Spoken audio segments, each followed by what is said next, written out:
All right, I gotta admit it. I've been using my sub wrong the entire time that I've had it. I've had this for probably close to a year now, I think, and I've been using it wrong the entire time. And I'll explain what I mean. So this applies to almost everybody in home theater. Sometimes when you get something, you're excited about it, you set it up, and you never look at it again. But it really helps to go in and kind of look at the fine details and make sure you're using everything correctly. If you guys have been watching the channel, you guys know that I'm planning on building my own Rhythmic G25 HP, this subwoofer right here. I'm going to be doing a DIY build and trying to mimic the design of this subwoofer. Now, I'm calling it the Rhythmic clone is what I'm calling it. I can't clone everything. Like, for example, they have their servo technology built into their amplifiers. I can't do that, right? But I wanted to go in and design-wise mimic everything that Rhythmic did. And so how I've been able to do that, I had to first get inside here and see what Rhythmic is doing. So I actually took this driver out.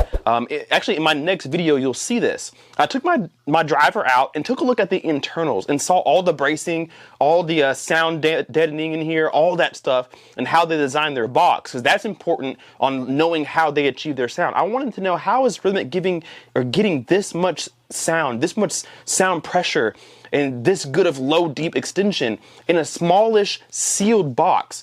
The only way that I could find out is taking this thing apart, and so I did. I looked at the amplifier, I looked at the driver itself and all the internal components, and I saw a lot what goes into something like this, which is pretty impressive. You guys will see that in my next video. Now, while I was going through and kind of learning about the subwoofer itself, I realized that maybe I'm using my subwoofer wrong. I looked at the amplifier and saw some settings that I wasn't sure as to why I had them set that way. And I'll explain to you what I mean. Let me flip this bad boy around. This is the plate amp that comes on the Rhythmic subwoofer. And there are tons of options for you on this subwoofer as far as, of course, volume level, crossover, but PEQ, so parametric equalizers, right? Different subsonic filters and rumble filters and things like that. So there's a lot to this, limiters and things like that. And I thought that I knew what I was doing, and for the most part I did, but there were a few things that I messed up on. And so even people like me who've been doing this for a while on YouTube makes mistakes like this. So it's really key to go back and read those fine prints and make sure that you're doing what you're supposed to be doing. So you're maybe asking, all right, so you said all this, what is it that you're doing wrong? Well, my settings were wrong. On the Rhythmic amplifier itself, you have the ability to tailor it more towards music or tailor it more towards home theater. And depending on what application you want to use it on, Rhythmic has recommended settings so that you don't damage your system, damage your drivers or your amplifier, and get the best performance possible. And I kind of had that mixed up. For example, on the subwoofer, you have your dampening, you have your filter extension right here. And I kind of had this messed up. Dampening keeps control over the cones of the drivers at low bass notes so that you're not overexerting or using too much power that could cook your subwoofer or hurt your amplifier. And I had mine set to like a music mode, so it was giving me the most excursion that it could at those low notes, and that's dangerous. So I had to fix that. Ultimately, I was getting lower sound quality. Still sounded good, but more distortion because I had it set to give me low dampening at high volumes, and that's not what we want. We want high dampening at high volumes to make sure that you're not overexerting your drivers or sending too much power to them that they can't handle. So I had to switch that, which should make a huge difference. I also had 3 different settings. I have a little cheat sheet from Rhythmic that they put into their subwoofer boxes. There's a little cheat sheet that kind of recommends your home theater settings for you. In my frequencies, I had the option to change my cutoff from either 12, 14 or 18 hertz, depending on what I was using it for. I had mine set to 12 hertz because you're thinking, okay, yeah, I'll just flip the switch to 12 hertz and get all the bass that I can. That's also dangerous too because I had it set to high SPL. You don't want to play this at high SPL at low notes because again, you could damage your subwoofer. And so I had to switch that to 14 hertz because that's what's recommended for home theater. Give you a good amounts of low end bass, give you all the SPL that you can handle at a safe response. And I was actually potentially going to harm my subwoofer had I turned it up a little bit more. Luckily, in a small room, I don't have to. Another big thing that I was messing up was the rumble filter section here.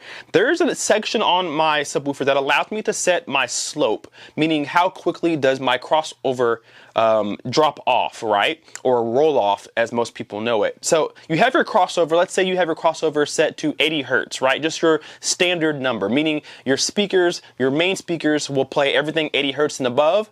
Everything under 80 hertz starts to be transferred to the subwoofer, right? Now you can change your slope. How quickly do you want your main speakers to stop playing 80 hertz? You can set them to a 12 dB octave or a 24 dB per octave, meaning do you want it to gradually roll off, or do you want it to completely fall off and let the subwoofer handle it? I actually had mine set to music mode, meaning that it was dropping off fairly quickly. And I don't really use my sub for music. I use it primarily for home theater. So all of my low notes in my movies was dropping off significantly, meaning that I wasn't getting much under 20 hertz or around there. It was falling off extremely fast. Just a flip of a switch changes the performance of the subwoofer incredibly much. And so those are some of the examples of how I was using this wrong. So I went through all my settings and reconfigured it and looked at Rhythmic's recommendations and all that stuff, and I finally found settings that I think will sound good. So I'm gonna plug this back up into the system and play my go-to movies. For Hacksaw Ridge is my go-to for demos. I'm gonna play that one and listen to it with my new settings and see what kind of improvements that I made and see if it's worth going back in and making some adjustments in your system. I know that there's going to be some of you guys asking for my settings, just in case you have this subwoofer or other servo technology subwoofers from Rhythmic that have these kind of settings. You guys probably want to know what I'm using. So real quick, I'll show you guys. So I have mine in normal mode here. I'm using my LFE inputs, have my power to auto, and have my limiter off. Limiter, what that does, if you turn it on, when you get to really low notes, it lowers the volume, the SPL of those lower notes once you hit that section, just to keep the drivers from overskirting too much power or damaging your amplifier. So it's different from a crossover. It doesn't stop playing lower frequencies, but it lowers the volume around those frequencies that can be harmful. I had mine off only because I don't ever play my volumes very loud, so I don't actually have any use for it anyway.